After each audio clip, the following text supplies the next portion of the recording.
Hello everyone and welcome to Town Meeting TV's primary election results recap show.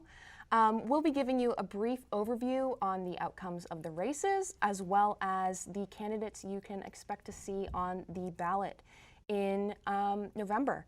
Now I am Emily Brewer and this is... I'm Jordan Butterfield. So Jordan, this was quite the historic primary election. There was really big turnout on the number of people who actually went out to vote for the primary, which isn't usually the case. I could certainly see the excitement when I went to the polls in Shelburne. It was honestly one of the most pleasant voting experiences I've had to date. And it was just a really good voting experience, and the last couple of times I voted I did absentee, so it's always different when you go in person versus doing it ahead of time. There's a time and a place for both, but I'm glad I actually went out to the polls for this primary. Yeah, and this was one of the first, for the last several years we've been doing a lot of absentee voting, people getting their ballots mailed to them, and this was one of those first elections where we're really not as many of those absentee ballots getting sent out. They weren't mailed out in the same ways. Yeah, you actually had to request one if you wanted it absentee this time around. Kind of going back to the older way to do it. And doing it at the polls, I haven't been at the polls for a while, and I missed it. It's good to go there, grab your ballot, go and fill it out and put it through the machine. It's a cool I also experience. enjoyed my experience. I've been voting in the same spot for a long time at Orchard School, and so it was good to get back there. Yeah. Well, I'm glad to hear that, and I think we'll get started right away with honestly one of our biggest stories of this election cycle, which is Senator Patrick Leahy's retirement after 48 years in the Senate. And now, Peter Welch, who's currently Vermont's congressional delegate, he's running to take Senator Leahy's place in the Senate, and which has left an open seat for Welch's vacated congressional position. And so, Jordan, can you tell us a little bit about how those races played out? Yeah, so there's a little bit of a shift across the board here.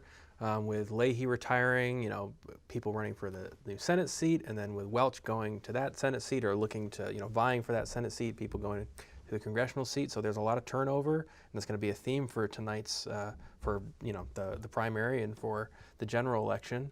So for the Democratic side, we had Peter Welch running against Isaac Evans France and Nikki Thron. Pretty clear win for Peter Welch, 87.4% of the vote. That was somewhat expected. He's been a long-term political figure. But a bit of a surprise on the Republican side is Gerald Malloy beating out Christina Nolan and Myers Murmel. For the Republican nomination, Christina Nolan is the former U.S. attorney for the Vermont district and was somewhat of the favorite. Gerald Malloy lived in Vermont for 2 years. Kind of came out of nowhere on this one, but he had a big marketing campaign, and I think it worked out for him. He had the Deploy Malloy signs you could see around town, and maybe more of a populist Republican candidate, and maybe that's showing a bit of a trend as political parties have been changing over the last I guess 8 years and continuing to change. So. This could be an element of that change. But yeah, we had Peter Welch for the Democrats and Gerald Malloy for the Republicans in the November general election. I'll move down here as well to the U.S. House race. The U.S. House race on the Democratic side was kind of the big news story this election cycle. I'm sure you saw a lot of advertisements from both candidates. Becca Balint winning over Molly Gray, Lewis Myers, and Shanae Chase Clifford with a 60% of the vote compared to Molly Gray's 37% of the vote. The polling was showing that move. Becca Balint has been Senate pro tempore and has been a long-term political figure in Vermont. So that's what was expected due to the polling. Molly Gray, former lieutenant governor, I'm sure we will be seeing her again on the ballot down the road. And another surprise from the Republicans, Liam Madden beating out Erica Reddick and Anya Tainio. Liam Madden was very open about the fact that he was running as an independent, and Right. if he got the Republican nomination, he would not seek it. Liam is more of a, he's more of a, well, he's an independent, and he's a former anti-war, Iraq War veteran, anti-war activist, works in solar, and is more of a break down all party structures type of candidate. So he won the Republican nomination, which is very interesting, over more classic conservatives, Erica Reddick and Anya. So that's very interesting. They've been asking Liam, what he's going to do if he is going to not seek the Republican nomination. He said that if the Republicans were to put somebody else in the Republican place, if he decided to not seek that nomination and just run as an independent, then he'd rather keep it a two-person race. So it may be that he stays a Republican on the ballot. He's been in conversation with the Vermont Republican Convention. So that's an interesting one. Yeah, that'll be very interesting to keep an eye on that to see how that particular one actually plays out as well. And continuing on, even on the state level as well, we see the same sort of theme of shifting seats and retirements, and we have several seats that are changing hands, and we're seeing a lot of new candidates as well. So can you tell us what happened with some of those state races? Sure. For the state races, we can start off with the big one, the governor. Yep. This one was not too big of a surprise. We had Phil Scott beating out Stephen Bellows and Peter Duval. That was somewhat expected, or predicted rather. And Brenda Siegel, who is running uncontested, will be the Democratic candidate for the governor's race in November. And then we get to where all the turnover was. Lieutenant governor, that was Molly Gray's seat. David Zuckerman is the winner for the Democrats on that race. David Zuckerman has been the lieutenant governor in the past. He ran for governor last round and lost to Phil Scott. He squeaks out a win over Kitty Toll, was his closest challenger. And Zuckerman's pretty well known in the political sphere, so it's not very surprising. Not too surprising, no. That was definitely a. But it was still quite close. It was pretty close. Zuckerman and Toll. It was pretty close, and Kitty Toll was the former Danville representative, I believe. Here, yeah, state rep from Danville. We can go then to Secretary of State. Secretary of State was formerly held by Jim Condos, and we'll put both of these, Attorney General and Secretary of State up. And Jim Condos is stepping down as Secretary of State, and we had three Democratic challengers. We had Sarah Copeland-Hanzas, Chris Winters, and John Odom.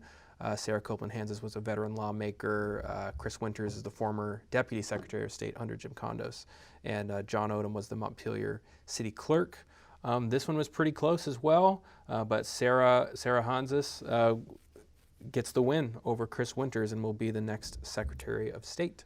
Which is interesting because, like you just mentioned, Chris Winters was the Deputy Secretary of State under Jim Condos. So the fact that Sarah Copeland-Hanzas beat out Chris Winters is just interesting to note, considering he was already pretty well known in that sphere as well, and just so many tight races.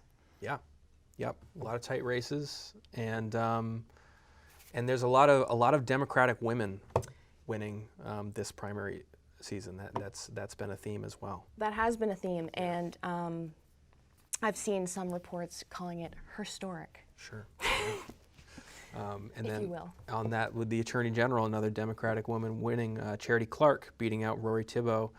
Charity Clark is the former Assistant Attorney General under T.J. Donovan, who is resigning to be the Director of Public Policy and U.S. State Strategies for the company Roblox. Which, when we were doing research for this earlier, I was absolutely, I didn't know this news, and so when I found that out, I was just fascinated that that's what he went to do, and I personally think it's super cool. So I also know that he is an adjunct at Champlain College, and which is teaching law over there. So it's cool that he's getting around. He's doing all sorts of stuff. Yep. And Charity Clark will be his replacement for the Democratic ticket. And if she wins, she will be the first woman to be elected to the top law enforcement job. Which is pretty historic. Yeah. And exciting. Yeah. Was there more? Yeah, and that does it for the state races that we were going to talk about here. Yeah. Yeah, and like I mentioned before, it's always interesting when the races are super close, and so we had some of those on the state level, but we also had several tight races amongst those who were running for our state legislature, and something interesting, and I'd say that is important to note, is that this year we actually, both the House and Senate districts went through a process known as legislative reapportionment. And this is also more typically known as redistricting, and it happens every 10 years. And redistricting essentially affects where you vote as well as who you can vote for. So for example, due to redistricting, Chittenden County used to have a single Senate district that had 6 seats total. That Senate district during this redistricting process was broken down into 3 separate Senate districts known as Chittenden North, Chittenden Central, and Chittenden Southeast. And combined, those 3 districts now have a total of 7 seats. So it's always important when the legislative redistricting process happens to just be up to date with what has happened. Check out the state legislative website. They have super detailed maps of the district changes, just so you know like what district you're voting in, so that you can be informed before you head to the polls or before you fill out your absentee ballot. So with that said, we can move on now to talk more about how the state legislature races played out. Sure. Yeah. We can start with those state Senate races, and we'll start with the really close one, which was for Chittenden Central, which is Burlington, and it includes Winooski and a little bit of Essex. And 2 incumbents, Phil Baruth, who's state senator, Tanya Vyofsky, who used to be a rep and now running for Senate. They both won their seats, 23.8% for Phil and 21.4% for Tanya. And then a super tight race for that 3rd seat. So there are 3 seats up for election for this Senate seat. Yep. The Democrats are electing their 3 potential candidates. And for Martine Gulick, 3,949 votes, and Erhard Manke, 3,947 votes. Just a 2-vote difference. So that is definitely going to be a recount, and we'll see how that one shakes out. Now that is absolutely the closest race of this primary election. Oh yeah. And 2 votes is, I mean, that doesn't happen very often. Yeah. Around here it does, but you know, and that just goes to show you how important it is to exercise your right to vote and true. go out to Yeah. the polls. That's a good point. When you have races that are literally 2 people off from deciding. So it goes to show you that your vote does count and your vote does make a difference. So that's an important reminder. That's true. I'll also note that both Martine Gulick and Erhard Manka are current or former CCTV show hosts. I'll mention that. That's good to note. And we can move on here to Chittenden North. So for the Democrats, we have Irene Renner and Brian Sheldon running against each other. Irene Renner has been a long-time Essex politician. She served on the Essex Select Board as chair, has remained active in Essex politics. And Brian Sheldon, who is the chair of the Essex Democratic Party, ran for city council on town meeting day. And Irene gets the win, 58.8% to 41%. And she will face off against Leland Morgan, the Republican candidate, who is uncontested. Leland is currently a rep from the Grand Isle Chittenden district, or the former Grand Isle Chittenden district, and is now running for state senate. That Chittenden North district is seen as a probable Republican district. That includes a bit of Essex, Milton, Fairfax. I believe I'm missing a town, but it was one of those, that area. So that's likely to be a Republican, but we'll see. We'll keep an eye on that in the general. Then we can move on to the Chittenden Southeast, which is Shelburne, South Burlington area, Southern Burlington, where we had 3 incumbents across the board: Ginny Lyons, Keisha Ram Hinsdale, and Thomas Chittenden, coming away with those 3 seats. And that, I mean, it was pretty much it was a significant win over the other candidates there. So They're well-known names. Yeah. So. all incumbents, like you said. Yep. And the one state house race that we were looking at for the primaries, because a lot of state rep races are often uncontested. Right. And the one that we were taking a look at here, got to go down to it, was in the Chittenden 16 district. That's Joe Kowinski's district. She's the Speaker of the House. And for that district has 2 seats. So looking for those 2 seats, there was Jill, and then running against her were Kate Logan and Ryan Adario. Jill was kind of, because she's Speaker of the House, seemed likely that she was going to get the nod on that, in the theme of incumbents being hard to unseat. And Kate Logan takes that 2nd spot for the State House. And I believe for many of these legislature seats, other than Chittenden North, there were not Republicans running for it, though there could be independents. So we'll see. This primary may have decided who's going to be in those seats. So yeah, that does it for this list, I'd say. Well, that was a great recap of sort of all of the, and just to re-mention, these, we mostly went over the contested races, just to give sort of an idea on what you can expect to see on the ballot come November, which is coming right up soon. This was certainly a historic primary election, and I do want to mention thank you very much to Vermont Public for their election results graphics. Yep. That came in much handy and was very useful. So thank you again to Vermont Public. And thank you, Jordan, for all of your insights and research for this recap show.